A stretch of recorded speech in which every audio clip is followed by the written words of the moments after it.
Hello, welcome to this summary of the ETL Report 2018 by ENISA. I'm Charles Badami.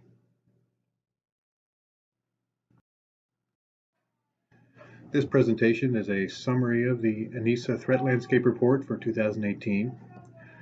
This presentation will address the topics in the report, including the state of cyber threat intelligence, or CTI. There's a discussion of the top 15 cyber threat list, talk about specific threat agents, different attack vectors, and then summarize the conclusions in the report. The ENISA report is highly relevant and detailed. It's very important to the cyber community, but not just them, also to the rest of the world because of its topic. It affects everyone. The bulk of the document is mainly expounding upon the list of the top 15 threats. So most of the document is made up of that list and their descriptions. The other chapters are still important, but some of its background and some of its supporting material. It will get into some more details. The sections of the presentation pretty much follow the chapters of the original document. We'll talk about the context and the state of cyber threat intelligence. We'll also talk about each of the threats, have a few highlights about each of the cyber threats. We'll get into some of the threat agent categories that are mentioned by the report. We'll get into the highlighting a few of the important attack vectors that have been highlighted in the report, and then we'll go over the final conclusions that are present. So the beginning of the document really sets the stage, talks about the purpose and the role of the report itself. One of the main purposes is it's supposed to align with the EU's overall cyber strategy. So this insinuates that it's part of a bigger mission, part of a greater mission. It's not just some academic exercise. Also, they mention the target audience, and they say it's not just experts. They say it's meant, sort of meant for business executives and security professionals, but it's also pointed out it'll be interest to non-experts, and that makes sense because the technological threats have global significance. It usually affects everyone. So when discussing the current state of cyber threat intelligence, CTI, the authors do mention a general improvement in some practices and tools in education. They mention some good information sharing and some good training opportunities. However, there are quite a few more deficiencies listed than good things, such as legal conflicts that might make things fuzzy or more difficult. Strategic communications are not very good and needs to be improved. They also mentioned lack of skilled personnel and several more.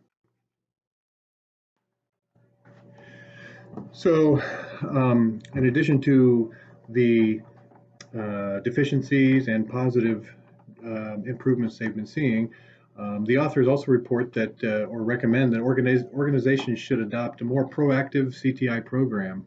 And they also provide an ENISA developed CTI maturity model, which is quite detailed.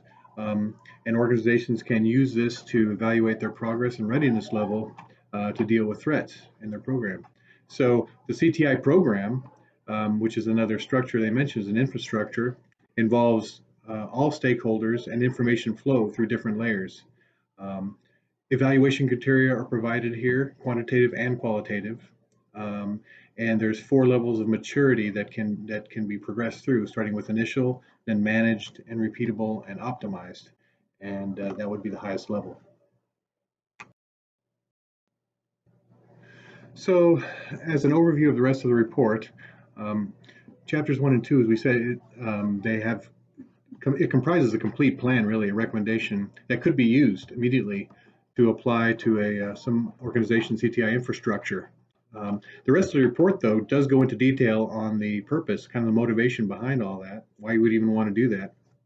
And so chapters 3 and 5, they somewhat overlap in coverage, which is naturally a natural thing to happen here, because they're all about the threats and threat agents and attack vectors, and there's a lot of cross information there. So first, the threats are listed, the top 15 threats and described, so we'll go through those. And then The report does talk about threat agents specifically, and then it also goes into a section on attack vectors, which are both discussed in more detail. So the list of top 15 cyber threats, essentially chapter 3, which is the bulk of the document, it has a ranked list, so they're in order of prevalence, importance. We'll start at the top and go to the end. There's a few notable differences to the 2017 list. First, data breaches. The data breach threat is moved up on the list in importance. Ransomware actually moved down the list in importance. And then we have a new addition, which is cryptojacking, new to the list completely. So the top cyber threat is, of course, malware. Naturally, that's first place because it's so general and a part of so many other threats. Some of the top threats or top interesting points mentioned were C2 communications, command and control. So that happens a lot. Hackers are using that to deploy and communicate with their malware. IoT devices are getting attacked more and more, so that's being a rising concern, of course. And then mobile devices are, the attention is growing towards mobile devices as they become more prevalent and people learn more about them. The second threat is web-based attacks, and that makes sense as well because the internet is accessed globally by most people. Some of the interesting things they mentioned, watering holes, so targeting like a certain organization or person and try to divert traffic there. The financial sector, corrupting browser extensions, and then drive-by downloads, which can happen, you don't even know they happen. The third threat mentioned is web application attacks. So those are more specific than the general web-based attacks. They target application software. And the popular attacks they mentioned in the report are SQL injection. That's still highly prevalent. Cross-site scripting as well. Although there were fewer vulnerabilities in healthcare and retail and finance, so that might have been a little surprising. The fourth threat in the list is phishing, another familiar term. As most professionals for sure know that phishing is mainly a social engineering gig. But it eventually ends up as some kind of malware or, credential stealing, etc. There's been a consumer to enterprise shift noticed as a trend. We also noticed that malicious attachments are still pretty prevalent as a way of getting in with phishing. And then one way to mitigate this is more user education. Denial of service attacks and distributed denial of service attacks, they've been around a while and they're still going. Although the proportion of large attacks is not that large, according to the report. There are lots of geopolitical attacks happening. We've all heard about supposed attributions to Russia. A notable actual law enforcement act was shutting down a famous DDoS for hire site. So that happened, was notated. The sixth threat is spam. The numbers of spam actually have lowered over the past decade due to mitigations, law enforcement software. One of the top botnets cited is called Nekurs.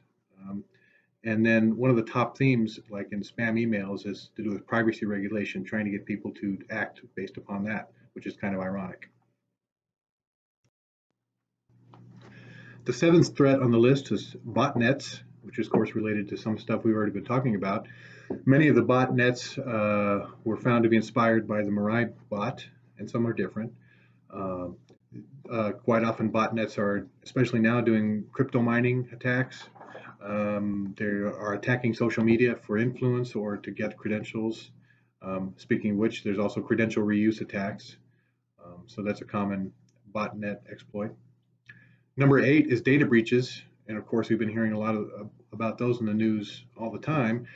In this case, it's on the list, but they describe it as more of the result of an attack rather than a specific cyber threat. Yet it is a casualty. Insiders play a big role in this, of course, and also healthcare and social media were found to be the largest targets there. The ninth threat, insider threat, again, it's kind of related to what we saw before. There are three types they mentioned: malicious, negligent, or compromised. And so malicious, obviously the most malicious intent there. Negligent, they just didn't do something they were supposed to do, or compromised, maybe they were taken advantage of. So mitigations for those include access control, behavior-based policies, because of course a lot of that has to do with the human factor. Number 10 on the list is physical threats, and like data breaches, not really a true cyber threat, but it often contributes, of course. Some of the findings, the digital thefts were higher reported than physical thefts. They've kind of overtaken that. They found there's a lot of times a lack of physical security, which makes sense. And also there's an increase in ATM thefts. Um, so then number 11 is information leakage, and also sounds like it's related to data breach, but oftentimes exposure of both personal and business data, and has to do with insiders as well. Some of the attacks mentioned state-sponsored attacks and malware. However, unexpectedly, possibly as 50% of those was due to device loss.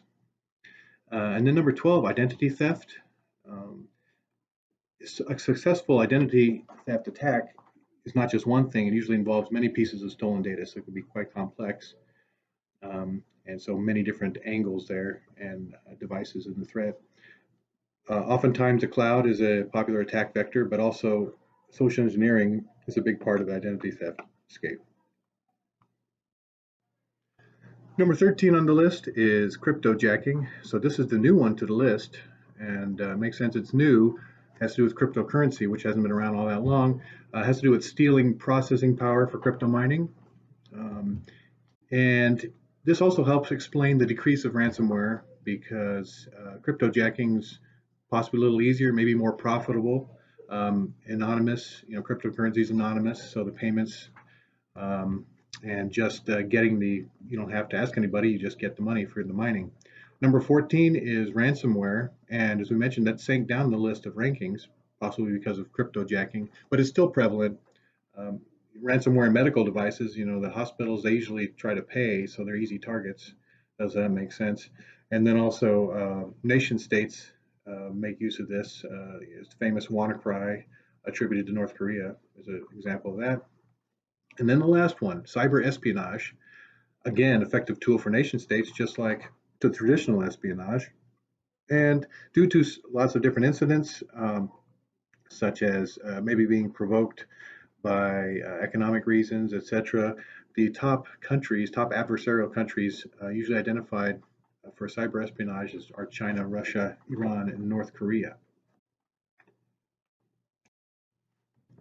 So, in the chapter on threat agents, the report focuses on a couple different points of view at first, the attacker and defender points of view.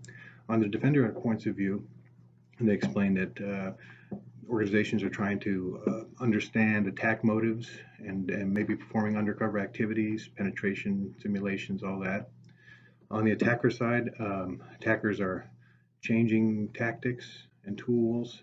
They're starting to do malware-less attacks, so without files, using RAM. Also, supply chain tactics are kind of a key threat now, as they reported. The top threat agent groups they delimit are cyber criminals, insiders, cyber spies, hacktivists, cyber terrorists, and script kiddies, kind of in order from most active to least active or important. And then there is a chart that maps the agent groups with the top threats, so that it kind of gives you a good sense of which agents are more significant for which threats. In the chapter about attack vectors, the attack vectors are illustrated as a path that the threat agent uses to achieve their objectives. Three main vectors are highlighted in the text. One is misinformation and disinformation, and they reference the example of alleged interference in U.S. and French presidential elections, by foreign countries, and also social media tactics. Another one they mention is web and browser-based attacks, and we mentioned again cryptojacking, and then some notable things like JavaScript miners, BlackBerry mobile site incidents. And then fileless attacks is pretty interesting. the attacks and code can live in the RAM, use native processes, and not be detected that way. So finally, there are three main conclusions, if we boil them down at the end of the report. The first one has to do with policy, and the author suggests that governments, to be specific, need to subsidize and hire more staff, among other program needs. Businesses, organizations should implement mature processes, reference the first couple chapters with the mature model. And in research and education, one of the things they emphasized was the need for more knowledge sharing and better combination of CTI versus traditional intelligence. So thank you for watching.